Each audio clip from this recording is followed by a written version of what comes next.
বাবা সেই সময় আমার গৌরাঙ্গ মহাপ্রভুর বদন চাঁদ উদয় হয়েছে, ডুবতে দেয়নি ভগবান আমার। কলিযুগে এসেছেন অন্যান্য ভাবে, আর সত্যতেতা দাবরে এসেছিল অন্যভাবে বাবা। তখন পাপীদের পরিত্রাণ করত, দুষ্কর্ম যারা করতো তাদেরকে দমন করত। কিন্তু এই যুগে এসেছেন গীতায় অর্জুনকে বলছেন, শোনো অর্জুন, পরিত্রাণায় সাধনাম বিনাশায় চ দুষ্কৃতাম ধর্ম সংস্থাপনার্থায় সম্ভবামি যুগে যুগে। বলছে অন্যান্য যুগে আমি এসেছি, কিন্তু এই যুগে এসেছি কেন জানো? কাউকে পরিত্রাণ করতে আসেনি, কাউকে দমন করতে আসেনি। তাহলে কেন এসেছেন? বলছে কাউকে বিনাশ করতে আসেনি, সবাইকে পাপী তাপী উদ্ধার করতে এসেছেন বাবা। কারণ সেই সত্যদেবা দাপর করিতে যাগ যজ্ঞ দান তপস্যা অনেক কিছু করতে হতো বাবা। সত্যে তপস্যা করতে, সত্যি যাগযজ্ঞ করতে হতো, তেতায় তপস্যা করতে হতো, দাপরে দান করতে হতো। কিন্তু এই কলিযুগে কিচ্ছু করা লাগে না। ভগবান বদন দিয়েছে আর দুটো বাহু দিয়েছে, বলছে বদন ভরে বাহু তুলে একবার হরি বললেই আমাকে পাবে। তাই ভগবান আমার এসেছেন দয়াল অবতার। তাই পদকর্তা বলছেন,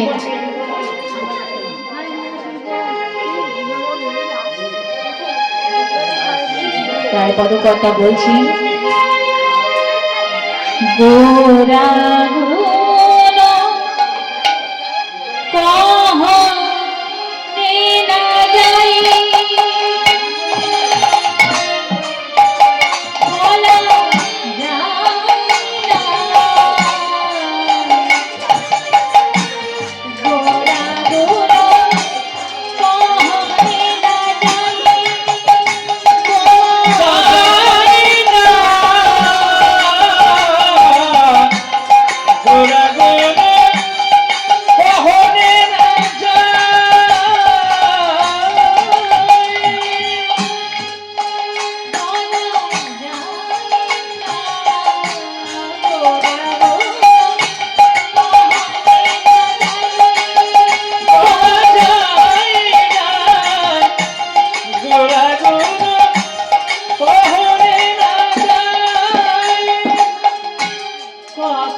কখনো না যায়।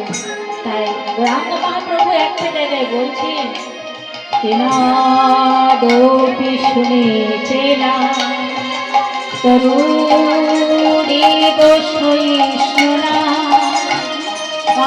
অমানিনা মানবেন কীর্তনীয় সদা হরি। বলছি তেনাদপি শুনিছে না তবুরি ও সহিষ্ণু না অমানিনা মানবেন কীর্তনীয় সদা হরি। গৌরাঙ্গ মহাপ্রভু বলছে যে কীর্তন শুনবে, কিন্তু তার আগে মনটাকে কীর্তন শোনার উপযুক্ত করে তুলতে হবে বাবা। তা কি বলছে এই শ্লোকটাই? তেনাদপি শুনিছে না, তৃণ মানে কি? তৃণ মানে ঘাস। তাহলে দেখবেন ঘাসের উপর যখন আপনি জুতো পরে হেঁটে যাবেন, তখন ঘাস কি আপনাকে ঝগড়া করে? ঝগড়া করে না। তাহলে ঘাস কি বলে? কিছুই বলে না। আপনি যখন হেঁটে চলে যাবেন, দেখবেন একটু পরে ঘাস আবার ঠিক মাথা তুলে দাঁড়িয়েছে বাবা। তাই বলছি তেনাদপি শুনেছে না, কে কি বললো কান দিলে হবে না, দিনের থেকেও নিচে নামতে হবে। পরে কি বললো দেখে দরকার নেই। তেনাদপি শুনেছে না তরুরী ও সহিষ্ণু না। গাছের মতো সহিষ্ণু শক্তি চায় মানুষ। এখনকার যুগে বাঁচতে গেলে সহ্য ক্ষমতা খুব দরকার বাবা। তাই বলছে তেনাদপি শুনেছে না তরুরী ও সহিষ্ণু না। গাছকে যদি আপনি কেটে দেন, গাছকে কেটে দিলে কি গাছ কোনো কথা বলে? গাছ কোনো উত্তর করে না বাবা। উপরন্তু দেখবেন গাছ ফুল দেয়, ফল দেয়, অক্সিজেন দেয়। গাছ কেটে আমরা কত আসবাবপত্র করি, কিন্তু গাছ কিছু বলে না।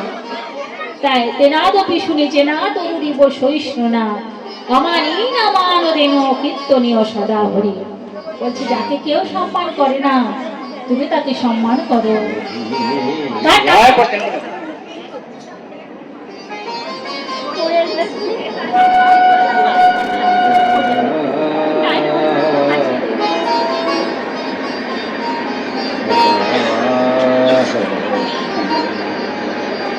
তাই বলছি কেউ যাকে সম্মান করে না, ধরুন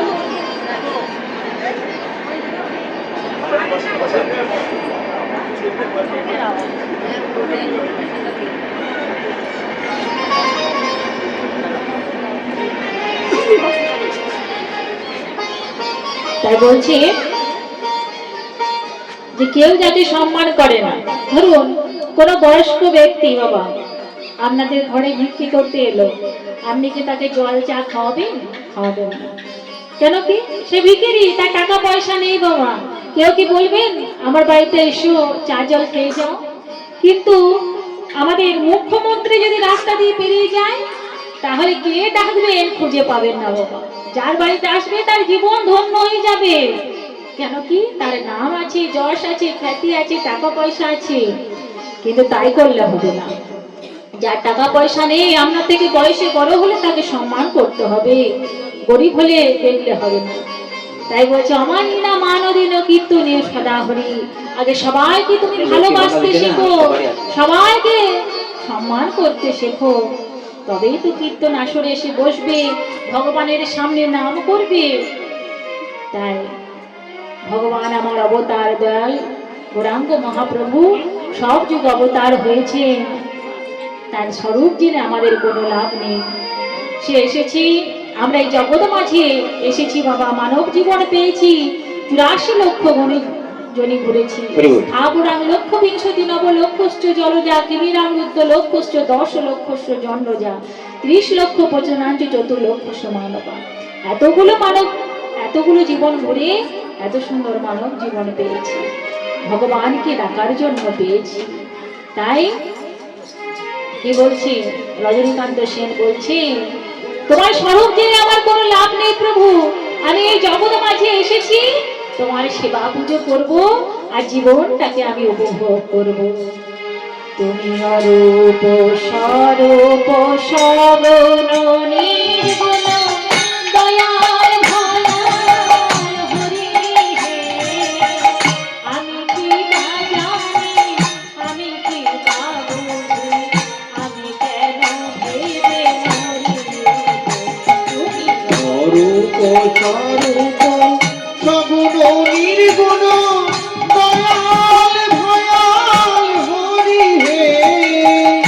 আমি কি না বুঝি, আমি কি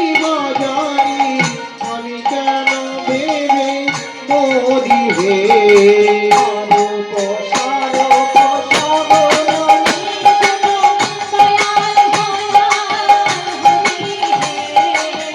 আমি কি বা জানি, আমি কি বা বুঝি, আমি কেন ভেবে অরূপ স্বরূপ সগুণ নির্গুণ দয়াল ভয়াল হরি হে। আমি কি বা বুঝি, আমি কি বা জানি, আমি কেন ভেবে মরি হে। তুমি অরূপ স্বরূপ সগুণ নির্গুণ দয়াল ভয়াল হরি হে। তুমি তখনই দয়াল তখনই ভয়াল। তোমার স্বরূপ বোঝা বড় দায় প্রভু। তুমি পাপীর কাছে ভয়াল আর তুমি ভক্তের কাছে দয়াল। তাই তোমার স্বরূপ জেনে আমার লাভ নেই। তাহলে কি করতে হবে? ভগবানকে ডাকতে হবে। ভগবানের স্বরূপ জেনে লাভ নেই। তুমি অরূপ স্বরূপ সগুণ নির্গুণ দয়াল ভয়াল হরি হে। তুমি আমি কি বা জানি, আমি কি বা বলি, আমি কেন ভেবে মরি। তাহলে কি বলছি? কেমনে এসেছি কেমনে যাব, তাহা ভাবিয়া কেন জীবন কাটাবো। কেমনে এসেছি কেমনে যাব, তাহা ভাবিয়া কেন জীবন কাটাবো। কিরূপে এসেছি কেমনে যাব, তাহা ভাবিয়া কেন জীবন কাটাবো। কিরূপে এসেছি কেমনে যাব, তাহা ভাবিয়া কেন জীবন কাটাবো। কি বলছে? কি রূপে এসেছি কেমনে যাব, এই ভেবে ভেবে যদি দিন কাটাই বাবা, জীবনটা উপভোগ করতে পারবো?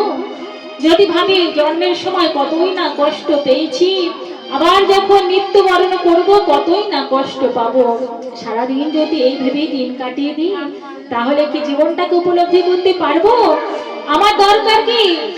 আমার ভাবার কোনো দরকার নেই। তুমি এনেছো ভাবে তুমি নিয়ে যাবে। যেমন ধরুন বাচ্চা ছেলে যদি মেলা দেখতে যায়, তাহলে কি করে এসেছি কেমন করে যাব, এটা কি ছেলের চিন্তা হবে? যা চিন্তা বাবা মার চিন্তা। ছেলে উপভোগ করবে কোথায় জিলিপি ভাজা, কোথায় পাপড় ভাজা, কোথায় খেলনা দোকান, আনন্দ উপভোগ করতে ব্যস্ত থাকবে। ওই বাস টোটো ট্রেন অটো পাবো কি না সেটা বাবা মার চিন্তা। তেমন আমি কি করে এসেছি কি করে যাব এটা তোমার চিন্তা। কি রূপে এসেছি কেমনে যাব, তাহা ভাবিয়া কেন জীবন কাটাবো। কিরূপে এসেছি কেমনে যাব, তাহা ভাবিয়া কেন জীবন কাটাবো। দুনিয়া দিয়াছো তোমারে পাবো, এসো দুহিবে বলি অরূপ স্বরূপ সগুণ নির্গুণ দয়াল ভয়াল হরি হে।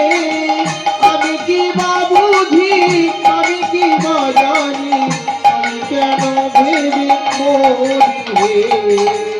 তাই আমাদের ভগবান কি রূপে এসেছে দেখে দরকার নেই বাবা। বিদেশিরা বোকা বনে যাবে, এই হিন্দুরা আবার কি দেবতা পুজো করে, তখনই কালী মা ডাকছে, তখনই তারা মা ডাকছে, কখনো ভোলানাথকে ডাকছে, কখনো কৃষ্ণকে ডাকছে। এটা হিন্দু ছাড়া আর কেউ বুঝতে পারবে না এর গভীরতা কতখানি, এর আনন্দ কতখানি। যারা ভজে তারাই জানে। যদি ধরুন আমি তারাপীঠে যাই, আমি কৃষ্ণ নাম করতে করতে যাব, কিন্তু সেখানে গিয়ে জয় মা তারা বলবো। আমি তারকেশ্বর যদি যাই, পথে কৃষ্ণ নাম করতে করতে যাব, কিন্তু সেখানে গিয়ে তার কৃষ্ণ ডাকলে হবে না, সেখানে জয় ভোলেনাথ। তাই যেখানে যায় সেখানে তাই ডাকতে হবে। বলছি যে ভগবান একই স্বরূপ বাবা, নানা রূপে বিরাজ করছে লীলা প্রকাশের জন্য, শিক্ষা দেওয়ার জন্য লীলা করছেন, লীলা প্রকাশের জন্য নানা রূপে বিরাজ করছেন।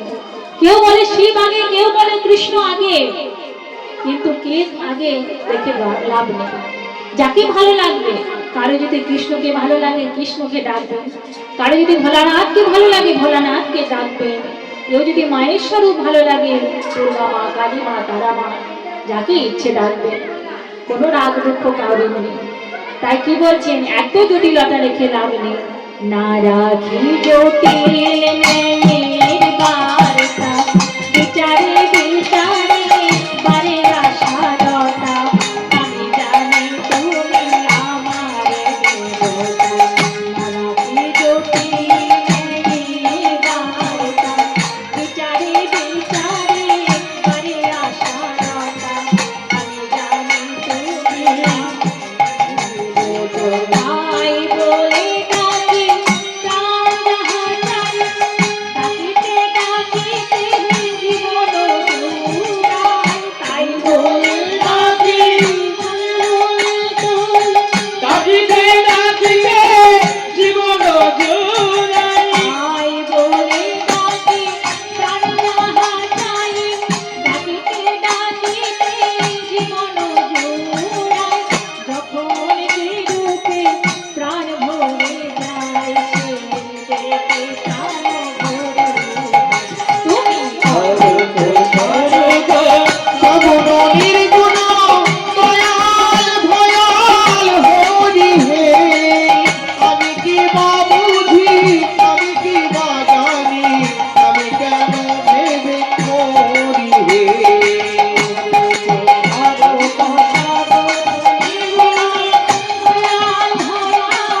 হরি হে, আমি কি বা জানি, আমি কি বা বুঝি, হরি হে। রূপ স্বরূপ সগুণ নির্গুণ দয়াল ভয়াল হরি হে, আমি কি বা বুঝি, আমি কি বা জানি, আমি কেন ভেবে মরি হে। তাই এত ভাবনার কোনো দরকার নেই বাবা। মানুষ জীবনে পেয়েছি অনেকগুলো জন্ম ঘুরে, তবে পেয়েছি স্থাবরাম লক্ষ্য বিংশতি। স্থাবর মানে কি, এই যে গাছপালা হয়ে জন্ম নিয়েছি 20 লক্ষ বার, 20 লক্ষ বার জন্ম নিয়েছি, তখন তো বোধ বুদ্ধি কিছু ছিল না। কিন্তু মানব জীবন যখন পেয়েছি তখন তো জানতে হবে যে কতগুলো জীবনের পরে এত সুন্দর একটা জীবন পেয়েছি। স্থাবরাম লক্ষ্য বিংশতি, 20 লক্ষ বার আমরা গাছপালা রূপে জন্ম নিয়েছি বাবা। আম জাম কাঁঠাল কামরুল কত গাছ হয়েছে, কিন্তু মুক্তি পেয়েছি কবে জানো? যেদিন তুলসী বৃক্ষ রূপে আমার জন্ম হলো, যেদিন গোবিন্দের সেবা পুজো করতে পেরেছি বাবা। প্রতিটা জীবনের পরে যখন এমন কোনো জীবন আমরা পাবো, গোবিন্দের চরণে সেবাতে লাগবো, তবেই সেই জীবন থেকে মুক্তি পাবো। 20 লক্ষ বার গাছপালা হয়েছি, যেদিন তুলসী বৃক্ষ রূপে জন্ম নিয়েছি, গোবিন্দের চরণে সেবাতে লেগেছি, সেদিন গাছ থেকে মুক্তি পেয়েছি। 9 লক্ষ বার জলের মধ্যে জন্ম নিয়েছি, মাছ চিংড়ি কাঁকড়া কত কিছু হয়েছি, কিন্তু মুক্তি পেয়েছি কবে জানো?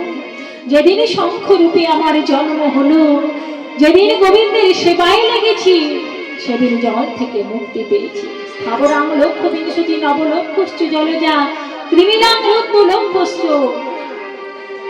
কীট পতঙ্গ হয়েছে কতবার, যখন মধুকর হয়ে মধু সংগ্রহ